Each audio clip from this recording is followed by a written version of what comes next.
Hello, welcome to the Queen Bee interview series by the Chinese Moms on Business Club. Today, we are very honored to have our guest speaker, Yoko Kloeden, with us today. Hello, Yoko, and Xiaofang, my co-founder. And may I briefly introduce Yoko? I actually met Yoko back in Singapore when we were in the same Toastmaster club, probably 12 or 13 years ago. So it was back long time ago. We actually knew each other, and then we kind of bumped into each other again in London, and then we all have our kids and run our own business. So today I'm super excited to actually interview Yoko about her journey. So Yoko is the founder and creative director of Yoko Kloeden Design, based in Richmond, which is an architectural interior design studio. And I really like Yoko's philosophy to create beautiful homes inspired by the nature and nature materials that bring a greater balance and harmony to the homes and our daily lives. And Yoko was actually a Japanese corporate investor turned into designer. So very inspiring to see how you change your career path totally. And today is really to learn more about Yoko's journey as a mom and also as a business owner as well as an interior designer. So thank you for joining us today, Yoko. Yeah, thank you very much for the introduction. Well, I mean, what an excellent introduction. I mean, back to 12, 13 years ago, before kids' time, and then you guys bumped into each other. Now, all the owner of the business and then mom. So that I love that. So obviously, Yoko is my first time and have the pleasure to actually having conversation with you, same as all our audience, all the moms all over the world who is having a chance to watch this. And just give us a little bit introduction and in 3 sentences or less, tell us a little bit about yourself. Okay. I am a Japanese architecture interior designer, and I create peaceful and restful homes for busy professionals and executives. I think most of you fall in this category. So through my design process, I transform homes into tranquil sanctuaries that offer a respite from the chaos of everyday life. By incorporating elements of nature, as Sally introduced, and also a Japanese influence from Japanese architecture, I strive to create a sense of calm and balance in a very hectic space. Great, I totally love it. I think we all need your services. And how do you actually become an interior designer from being a corporate investor? How do you set up your own business? So I guess my personal kind of journey played a big role in establishing the business. So after working for a big corporation in Japan and also traveling internationally quite extensively in my 20s, I just found that the demands from my work were taking a toll on my overall well-being. And I felt that the space that I was in at the time, whether it was an airport lounge or hotel room or service apartment, played a kind of big influence on how well I felt that night. So as Sally introduced me, my husband and I met in Singapore, and that's when I also met Sally, probably 13, 14 years ago in Toastmasters Singapore. Yeah, so after that, we eventually moved to London 13 years ago. But my husband is from Australia, and then I was pregnant with my first child. So we didn't really have the support system or relatives in the UK, and my husband was still traveling for work at the time. So we kind of faced new challenges of, you can't have both parents traveling all at the same time.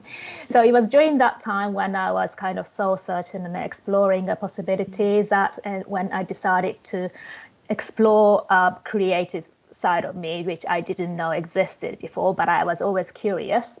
So I took a 1-year interior design diploma between my first and second child. I have 3 now, so my first and second, and then literally started from at the bottom of the industry.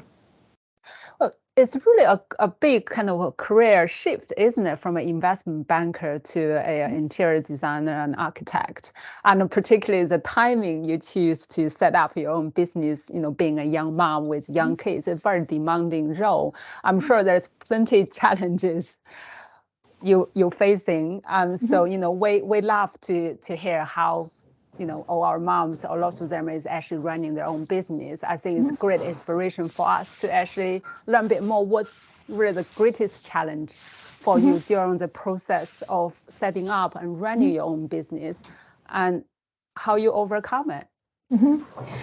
So the biggest challenge was actually the fact that I started from scratch after leaving my corporate job to pursue a career in interior design. So before, I had a six-figure salary, before completely kind of dropping what I was doing. So after taking a diploma in interior design, I started as an unpaid intern while looking after my two young children, with a third on the way. Wow. So that period was, of course, it was physically exhausting because, I had three children. I eventually had three children in the space of 4 years. So for 7 years, I was either pregnant or breastfeeding. So I wasn't sleeping enough. But then I think what was more challenging was mental challenge, because I started from the bottom and then I was treated as an intern. So it's when I learned that, there's some friends, they kind of stuck with me and they, encouraged me. They stayed with me during the course of the change. But some people that I had known before, they went without the title and without the position in the, like a big corporate, they kind of became distant. So the physical exhaustion that kind of eventually goes, so the time solved the problem. But mentally, I really learned that, the experience taught me that valuable lessons in humility and maybe perseverance, and also who real friends are. Yeah, I think that's, really, I really feel how you felt. That's how, when that time, that one of the main reasons me and my husband started our own business is actually when our second daughter just turned 6 months old, and we, I felt like, I have nothing to lose. In a way, is I need to either now or never. And I do agree with you, the mental challenge of, it's kind of you are going to explore a different side of you. And then you kind of need to accept, in a way, this is the experience that you want to experience. And it's very, very unknown. But I think what I felt is once you get over it, on the other side of it, you will actually now feel you are actually wanting more of that kind of experience. You're starting to loving it because you're really starting to know, wow, I can do this. Wow, it's like any mental kind of challenge is you can do it as long as you're not giving up. So I think I was really loving that. So it's really good to, very, inspiring to hear that kind of from you as well. Yeah, it was hard, but looking back, it was really one of the best decisions I've made. Excellent. And I saw that you have been doing a lot of award-winning projects for your clients and featured in different magazines. And I was wondering, as a Japanese and also having traveled globally, living in Singapore, London, how would you describe your design, the Asian influence, your design in any way, and how do you make sure that your projects are suitable for your UK international clients? Yeah, so being Japanese obviously has a very strong influence in design style. I didn't really intentionally made my brand very Japanese, but it just because of the what you grew up with. It just naturally kind of comes through in what I design. So I now incorporate Japanese aesthetics and philosophy in Western, in the constant context of Western homes, because London has got really has got an abundance of period homes that I love. So, but in this period features, our focus is kind of approach like less is more, or incorporating natural materials, and just generally creating a very calming, peaceful atmosphere. But we don't necessarily try to appeal to those seeking, for example, grand country houses, because that's not what we do. But I would rather create very personalized, intimate spaces for clients. And interestingly, many of our clients have Asian origins, or have lived in Asia at some point in their lives. So that creates a strong affinity towards our design approach. And of course, London is such a big city, and there are always influx of people. So we are fortunate to be based in a city where, our market is large enough to attract clients who are attracted to our portfolio. So I don't need to feel forced to doing something that I, don't naturally do. Yeah, so it's very interesting, because often when we as a foreigner or as Asian and come into a different country, particularly Western, we're setting up our own business, and then kind of naturally we say, oh, being an Asian potentially is a negative effect, but really actually is a strong strength, absolutely. Because that's what I hear from you when I was looking at your design. Is that kind of harmony, and then that kind of calming effect. I think that's probably the best word I can actually express while I was looking at it. Is really the energy transcend to me is very calming, and then I just want to go in there and then just relax. Right? Yeah. So I think that kind of is just that. I think that's the kind of design, and being Japanese, that kind of artistic kind of design you bring into, and that energy you're trying to actually transcend to the clients. So yeah, I'm glad actually got plenty of people who are and also we don't need 100 clients a year, so that's the thing about being small business, isn't it? It's fantastic. Yes, cool. We have to ask this. Obviously, it's really because you're a mom, because you're a businesswoman, entrepreneur, and we kind of are swimming in the ocean of wanting to have it all, and then is a lot of challenges, but all these challenges are all very personal, and so we'd love to hear from you, from your perspective, being a mom and being an entrepreneur, what we call momatron, whatever the word is. And what's the challenge for you in the process? Yeah, so my children are 13, 10, and 8. So there was once a time when they were all under 5, and it was complete chaos, and and I wasn't sleeping, and I had zero time to do, of course, any time to even have a coffee, let alone work.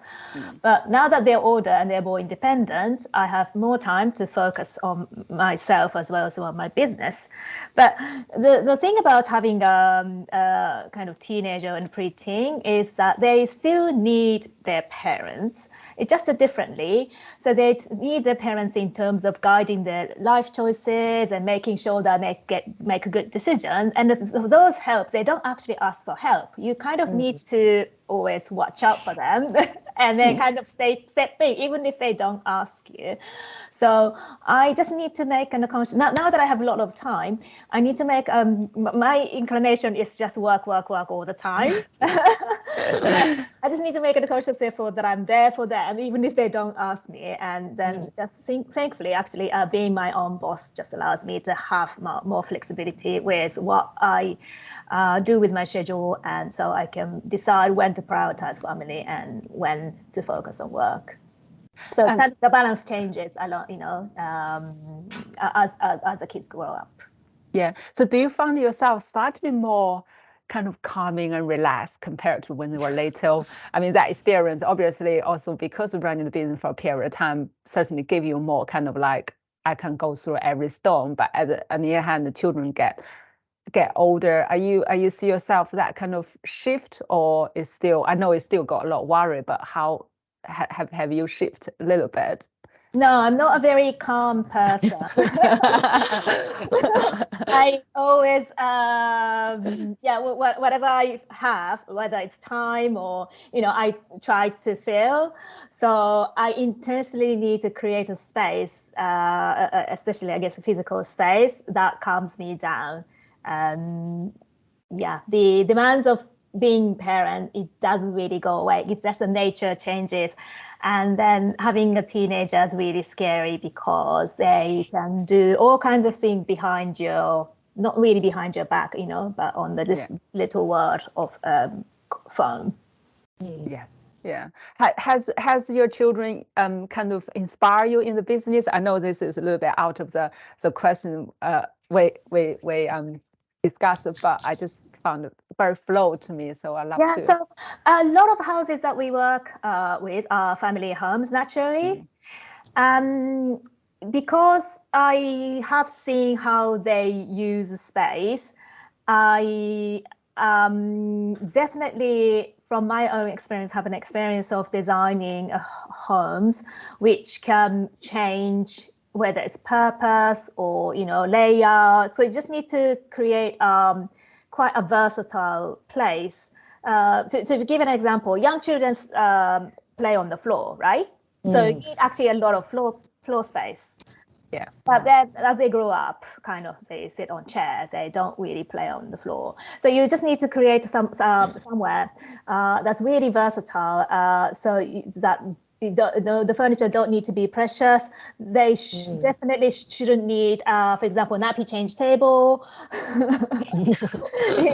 So I can kind of foresee what happens in the few years down, and then advise the client. So that has been really been helpful for me as a business owner. Fantastic. Sally, do you got anything to ask Yoko anymore? No, it's amazing. I have the honor to witness Yoko's life from before kids, after kids, and setting up business. I think that's hugely inspiring. And in that case, I have to ask: are you a tiger mother? Yes. So are you a tiger mother, Yoko? I don't know.